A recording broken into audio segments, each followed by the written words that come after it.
Hi అండి, అందరికీ నమస్తే. దొండకాయ కర్రీ ఎలా చేసుకోవాలో ఇప్పుడు చూసేద్దాం రండి. దొండకాయలు శుభ్రంగా కడిగి చిన్న చిన్న ముక్కలుగా కట్ చేసుకుని పక్కన పెట్టుకోవాలి. ఉల్లిపాయలు కూడా కట్ చేసి పక్కన పెట్టుకోవాలి. ఇప్పుడు స్టవ్ వెలిగించి బాండీ పెట్టి నూనె వేసి పోపులు వేసి ఉల్లిపాయ ముక్కలు కూడా వేసి అవి బాగా మగ్గనిన తర్వాత దొండకాయలు కూడా వేయండి. వేసి 2-3 నిమిషాలు మగ్గనిచ్చిన తర్వాత కొంచెం సాల్ట్, కొంచెం పసుపు వేసి మరొక 2-3 నిమిషాలు మగ్గనివ్వండి.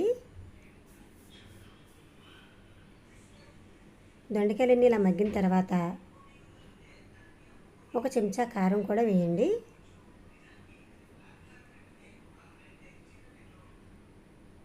మొత్తం అంతా కలిసేటట్టు కలిపి ఒక గ్లాస్ వాటర్ అయితే వేయండి.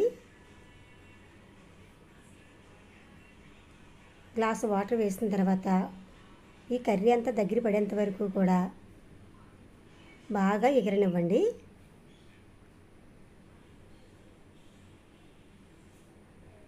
ఈ కర్రీ అంతా దగ్గర పడేంత వరకు ఉడకనిచ్చిన తర్వాత సాల్ట్ ఒకసారి చెక్ చేసుకోండి సరిపోయిందో లేదో.